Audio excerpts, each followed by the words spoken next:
Audio Jungle. Film dilanjutkan, terlihat Sakamoto sedang memainkan softball. Dia udah siap-siap melempar. Kutoba yang melihat itu yakin kalau gak bakalan sampai kepadanya. Pas dilesatin kena hidungnya. Auto pingsan dan mimisan itu bocah. Sakamoto gerak cepat menyobeki bajunya terus dipakaikan ke kepalanya si Kutoba. Setelah itu ada Hayabusa dan antek-anteknya. Terlihat anak buahnya itu sangat ngefans sekali sekaligus panutan si Hayabusa. Tak lama mereka melihat cewek-cewek yang nunggu seseorang yang ternyata pas keluar, dia adalah Sakamoto yang lagi bawa troli gitu. Nampak si Maruyama yang mendengar suara troli itu merasa keinget masa-masa suram dia yang dihantui sama si Sakamoto yang membuatnya langsung muntah. Dia gak mau lagi cerita tentang Sakamoto di depan dia. Katanya dia menakutkan, antek-anteknya pun merasa begitu. Alhasil Hayabusa pengen tahu Sakamoto berada di kelas mana. Sementara Sakamoto lagi sama Kutoba, dia meminta saran buat gaya rambutnya. Terus si Sera masih aja mengeluarkan lawakan garingnya. Tak lama si Hayabusa ke kelasnya si Sakamoto. Nampak kelas jadi sepi. Dia langsung aja menyuruh Sakamoto untuk mengurus mukanya. Jadi Sakamoto mengambil cetakan gitu lalu menempelkan mukanya biar kecetak. Lantas Hayabusa merasa diremehkan. Cewek-cewek yang ada di kelas itu pengen banget cetakan muka Sakamoto tersebut. Hingga akhirnya berebutlah di sana. Hayabusa melihat itu kalau Sakamoto udah mengendalikan para cewek-cewek yang ada di situ. Alhasil dia bertindak dengan menghajar cetakannya, lalu menginjaknya. Dia ngajakin Sakamoto buat ketemuan di sungai kering nanti. Tapi Sakamoto berniat kagak mau datang, karena ada piket. Para pengikut Hayabusa harus membuat si Sakamoto bisa datang. Mereka melakukan berbagai cara supaya si Sakamoto bisa datang. Tapi ternyata rencananya semua sia-sia. Setelah itu mereka punya ide buat nyulik yang berharga buat si Sakamoto. Alhasil dia nyulik si Kutoba. Pas Sakamoto lagi piket dan mencari Kutoba, dia bertemu dengannya ketika kepala dia udah dibotakin sama berandalan tadi. Dia auto sedih. Langsung aja Sakamoto membuatkan rambut dari kresek untuk sementara. Sedangkan dia secara terpaksa harus ketemuan sama si Hayabusa. Dia menantang si Hayabusa, dia udah mau nonjok aja. Untungnya ada polisi di sana, langsung aja mereka dinasehatin sama polisi tersebut. Sakamoto ngelak kalau mereka lagi ngadu tangan doang. Polisi itu pun nganggapnya kalau mereka lagi duel sumo tangan, yang mana polisi itu sangat jago sumo tangan. Jadi dia mempersilahkan mereka ribut. Langsung aja mereka duel sumo tangan sampai hujan pun mereka terus melakukan duel sengit. Sampai akhirnya antek-anteknya si Hayabusa mau ngebantuin, tapi si Hayabusa kagak mau dibantuin. Setelah itu si Sakamoto mengeluarkan sebuah jurus. Yang digadang-gadang itu jurus mengeluarkan petir. Tapi dia terus diganggu sama si Hayabusa. Sampai akhirnya ada mobil datang. Ternyata itu taksi. Hayabusa langsung dimasukin ke sana. Karena hujan-hujanan takut sakit. Dia melakukan itu guna memberhentikan taksi. Bukan manggil petir. Dengan begini Hayabusa mengakui kekalahannya. Pas pulang antek-anteknya mengakui kalau mereka berdua udah ngebotakin si Kutoba. Sebagai gantinya Sakamoto meminta belanja buat makan malam nanti. Di sisi lain, seseorang datang ke rumah Kutoba. Nampak orangnya tampan. Pas dilihat, ternyata si Hayabusa bersama temannya. Dia meminta maaf di sana sambil membawa rumput laut makanan kesukaan si Kutoba. Alhasil dengan begini mereka makan malam bersama. Setelah kejadian itu si Sakamoto terkena demam. Tapi dia masih aja bandel, kagak mau istirahat. Malah menunjukkan bagaimana kerennya dia demam menggunakan bawang daun di lehernya. Setelah itu terdapat bocil yang baru pulang sekolah mau menggiring sebuah batu. Cuma mereka iri, terutama ketuanya melihat Sakamoto udah lihai menggiringnya.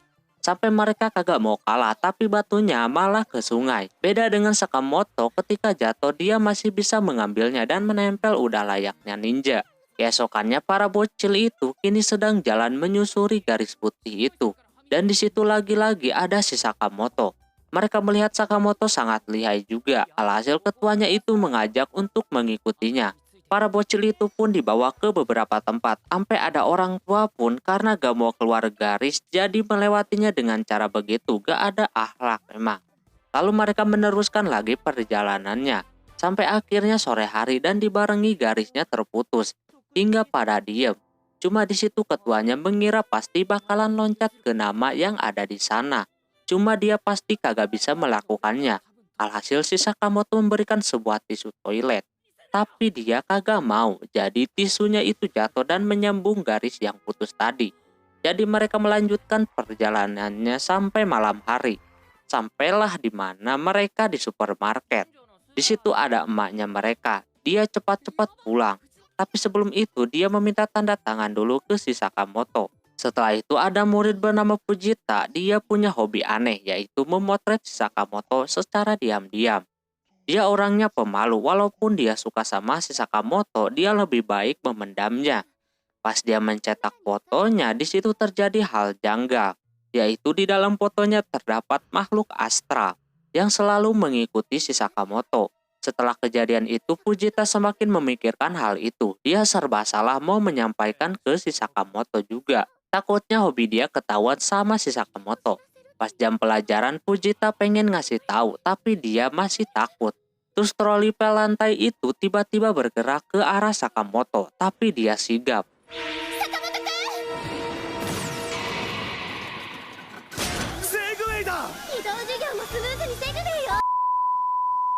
Terus juga pas dia mengobrol di dekat kamar mandi, kerannya nyala sendiri dan terdapat rambut seseorang di sana.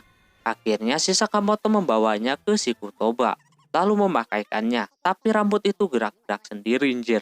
Sore harinya si Fujita mencoba mengobrol dengan si Kutoba tentang masalah yang dia hadapi saat ini.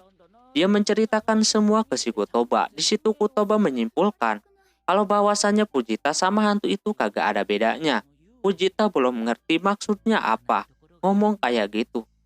Ketika berjalan di sana Sakamoto lagi sumo pantat sama temannya, jadi dia langsung aja memotretnya. Nah, sesudahnya dia melihat lagi hasilnya, di sana ada hantunya lagi. Si Fujita mulai mengerti kalau hantu tersebut itu ngomong sesuatu. Dia langsung cepat-cepat untuk mencetak fotonya dan ngasih tahu ke si Sakamoto.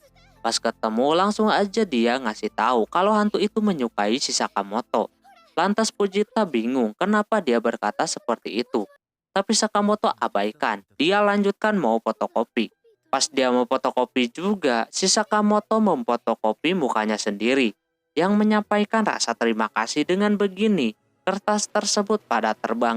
Dan rambut yang ada di suku Toba juga ikut terbang. Sejak kejadian itu si Fujita mulai memotret tanpa harus sembunyi-sembunyi lagi.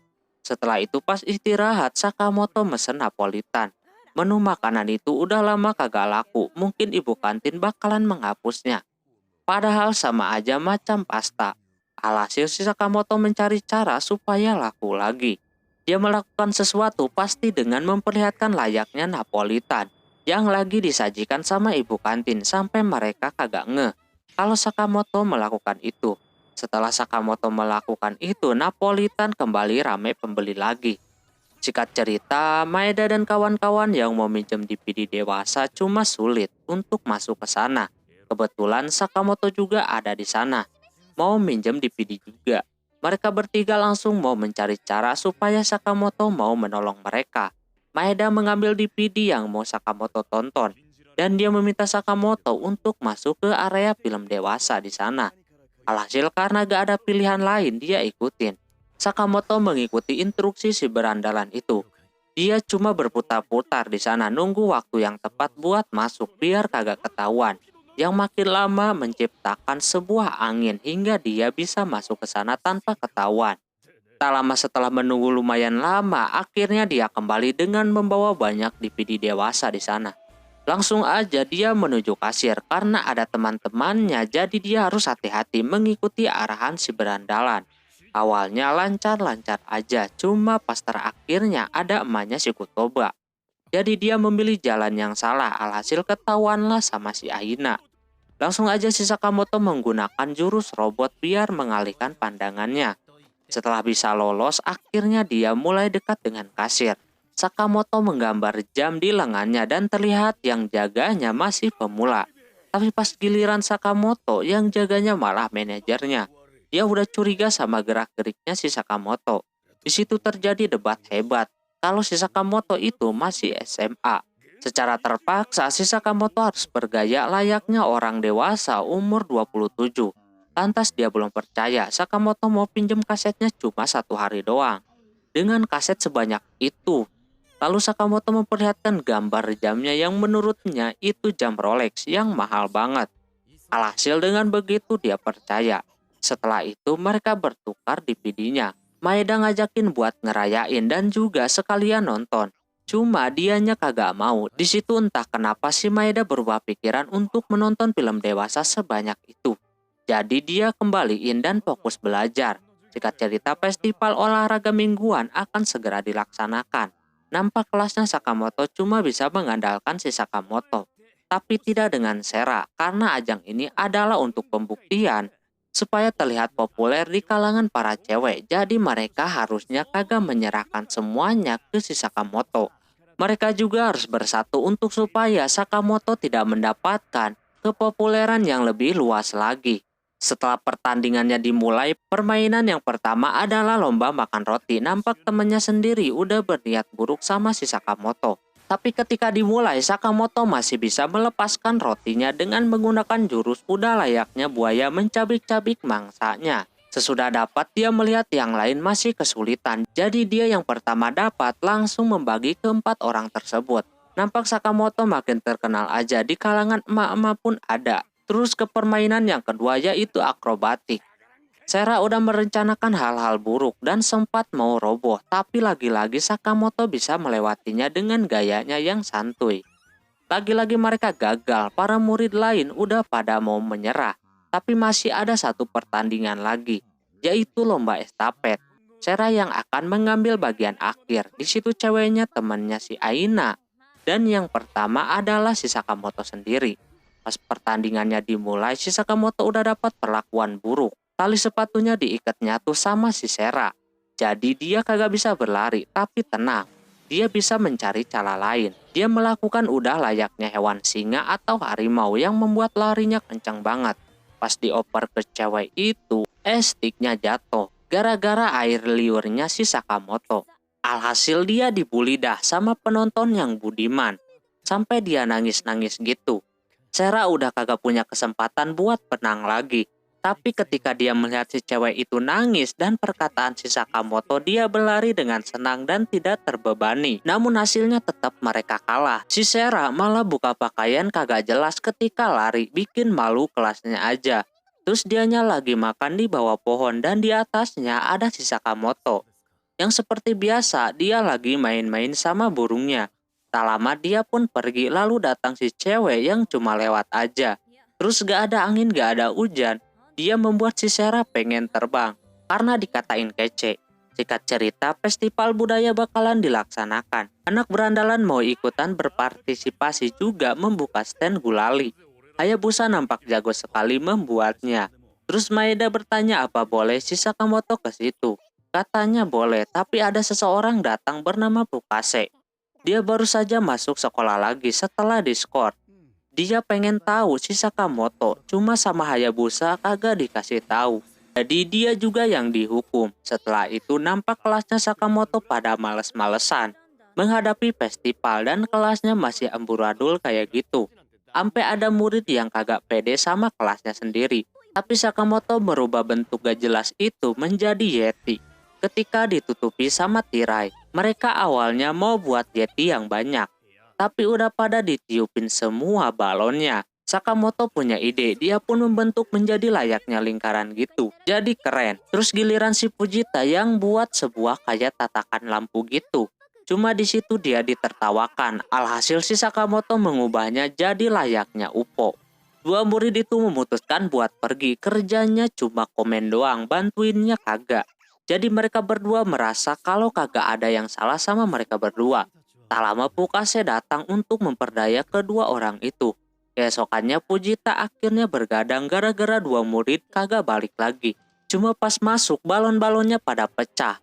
Dan muncul juga poster bermuka Sakamoto yang tertulis kalau dia pelakunya. Sementara Sakamoto yang baru nyampe, yang melihat itu dia berasa pernah lihat. Dia langsung auto lari. Dia tahu kalau dia lagi diincar sama orang-orang demi hadiah. Fujita kagak percaya kalau Sakamoto adalah pelakunya. Tapi bukti itu dikuatkan ketika dia tidak ke kelas. Terus tak lama, dua murid yang kemarin malah yang masuk, lalu mengajak untuk membuatnya kembali. Di sisi lain, si Sakamoto terus dikejar-kejar.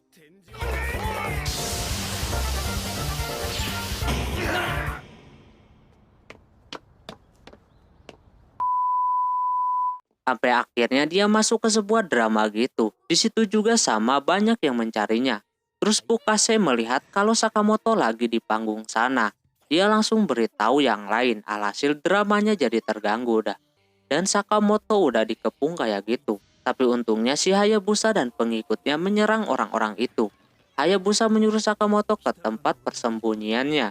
Pas di sana Hayabusa sama sekali tidak menyesal membantu si Sakamoto. Karena dia mengaku kalau itu salah dia. Dia rela digimana-gimanain pun. Terus Sakamoto dikasih tahu kalau Pukase itu adalah atasannya Hayabusa. Dia sering diskors gitu, umurnya juga udah 30-an. Sekali masuk, dia suka bikin permainan. Banyak orang yang jadi korbannya, terutama buat orang populer macam si Sakamoto. Hayabusa menyuruh si Sakamoto untuk kembali ke kelasnya, karena pasti ada yang janggal. Pas sampai sana terlihat macam pada diem. Mereka berharap kalau Sakamoto bakalan membantu mereka. Cuma di situ dia balik lagi. Lantas hal itu mereka merasa aneh. Tak lama ada suara perempuan di luar. Dia mengaku kalau dia yang mecahin balon-balonnya. Karena gabut aja gitu. Cuma dua murid itu kelihatan kagak setuju gitu. Dan akhirnya dia terpancing untuk mengeluarkan suaranya. Kalau mereka sebenarnya pelakunya. Karena udah mau ketahuan dia membuka pintunya. Yang ternyata itu si Sakamoto. Mereka dikerjain buat jujur. Mereka berdualah pelakunya, tapi masih aja ngancem itu orang kalau mereka kagak menyesal udah ngelakuin itu. Tapi Sakamoto membuat sebuah pistol balon. Awalnya kagak percaya kalau pistol balon itu bisa mengeluarkan peluru. Tapi anehnya itu balon pada pecah-pecah yang membuat aneh. Yang ternyata itu berkat pantulan cahaya dari kacanya Kutoba. Mereka auto menyesalinya. Mereka melakukan yang tadi cuma gimmick doang. Tapi mereka juga ada usaha buat membantu sampai tangannya macam itu. Ketika mau dilanjutkan, balonnya pada habis dong. Alhasil si Sakamoto mempunyai ide untuk membawa si Hayabusa ke kelasnya. Membuat gulali dan ditempelkan di tubuhnya si Sakamoto. Pas keluar dia bertemu dengan Pukase. Lantas apa yang terjadi selanjutnya? Oke, mungkin segitu dulu untuk video kali ini. Mohon maaf bila ada kesalahan dalam penyebutan nama, tempat, atau yang lainnya. Dan sampai jumpa di video selanjutnya. Jabatan nih, bye-bye.